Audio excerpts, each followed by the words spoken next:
ये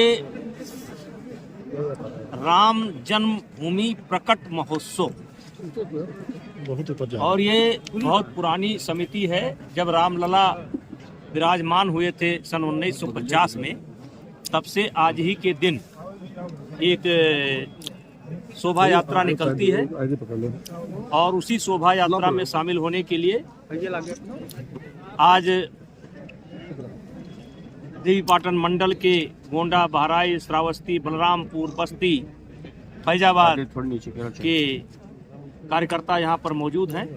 चूंकि संख्या को सीमित रखना है और इसमें अभी माननीय मुख्यमंत्री जी का कार्यक्रम इस समय चल रहा है, तो व्यवस्था की दृष्टि से उनके जाने के बाद हम लोग यहाँ से निकलेंगे और क्षीरेश्वर नाथ जो भगवान शिव का मंदिर है वहाँ से यात्रा प्रारंभ होगी और पूरे रामकोट और राम जन्मभूमि की परिक्रमा करके इस यात्रा का समापन हो जाएगा।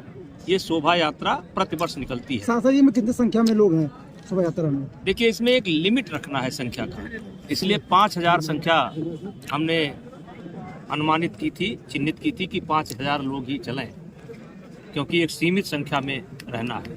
क्योंकि अयोध्या में अभी बहुत कुछ निर्माण कार्य चल रहा है, तो किसी प्रकार का अवरोध ना हो, इसलिए एक घंटे का मात्र का ये कार्यक्रम है। इस समय हम लोग सरजू जी के एकदम किनारे उत्तरी छोर पर, आप अयोध्या से कह सकते हैं कि एयर दूरी 2 किलोमीटर पर हम लोग बैठे हुए हैं और 1 बजे के बाद संभावना है हम लोग यहाँ से निकलेंगे और साधु संतों के नेतृत्व में एक ये उत्सव मनाया जाता है, उसमें हम लोग शामिल हैं। सांसद, जिस तरीके से कांग्रेस ने राम मंदिर प्राण प्रतिष्ठा कार्यक्रम का निमंत्रण छोड़ दिया, उसके बाद लगातार कांग्रेस के नेता एक के बाद एक इस्तीफा दे रहे हैं। आज मिलिंद देवरा जो 55 साल का रिश्ता खत्म करते उन्होंने कांग्रेस छोड़ दिया। देखिए, जाको प्रभु दारुण दिख दीना, ताकि मत पहले हर लीना। कांग्रेस इस देश की जो आत्मा है, जिसे राम, शिव, कृष्ण, नानक, कबीर, रैदास, ये इस देश की आत्मा है और इसका ये लोग विरोध करते हैं और यही इनका दुर्भाग्य है। इसीलिए ये बढ़ने के बजाय लगातार रसातल में जा रहे हैं।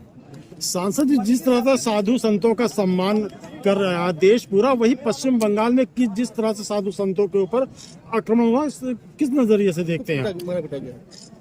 अब देखिए, यहीं पर रखिए। आज सांसद जी, जिस तरीके से राहुल गांधी मणिपुर से अपनी न्याय यात्रा शुरू कर रहे हैं, किस तरीके से आप उनकी यात्रा को देख रहे हैं? उन्होंने बहुत बड़ी पदयात्रा भी की थी। हम समझते हैं कि लगभग देश में सबसे बड़ी पदयात्रा उनकी थी और पदयात्रा करने के बाद वो चुप रहते तो शायद उस पदयात्रा का कोई महत्व होगा। इनकी न्याय यात्रा का महत्व भी समाप्त हो गया है, क्योंकि इन्होंने भगवान राम के जन्मभूमि को विवाद में खड़ा किया है। ये जो 500 वर्ष का एक लंबे संघर्ष के बाद भगवान रामलला विराजमान हो रहे हैं और इस पर इन्होंने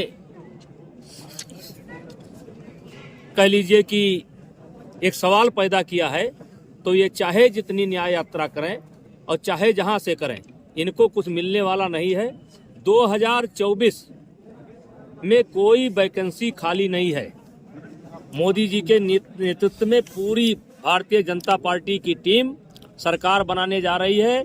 चाहे मणिपुर से शुरू करें, चाहे बंगाल से शुरू करें, यहाँ पर कोई वैकेंसी नहीं है। यहाँ वैकेंसी फुल हो चुकी है मोदी जी के नाम से। सांसद जी, सरकार का इंडिया गठबंधन की बैठक हुई, मल्लिकार्जुन खड़गे को इंडिया गठबंधन का संयोजक बनाया गया है। किस तरीके से आप देख रहे हैं? उसमें अखिलेश यादव, नीतीश कुमार ये सब शामिल नहीं थे, किस तरीके से देख रहे हैं? एक तो बनने में भी बहुत दिक्कत है और बन भी जाए तो कोई फर्क नहीं पड़ता है।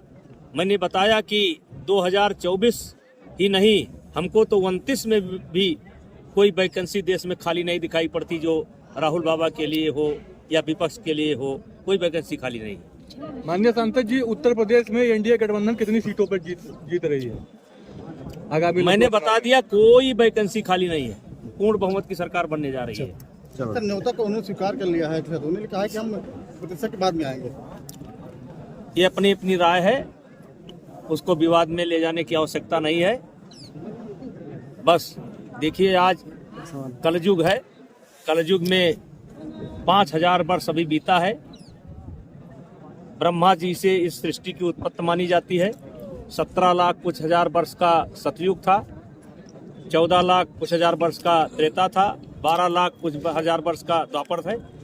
और आज देखिए कि मोदी जी के नेतृत्व में पूरे देश के अंदर कलयुग के बजाय त्रेता युग का माहौल दिखाई पड़ रहा है। चारों तरफ जय श्री राम की धूम मची हुई है। सांसद जी, आप ही के पार्टी के सांसदों ने कहा कि अब अयोध्या के बाद मथुरा का नंबर है।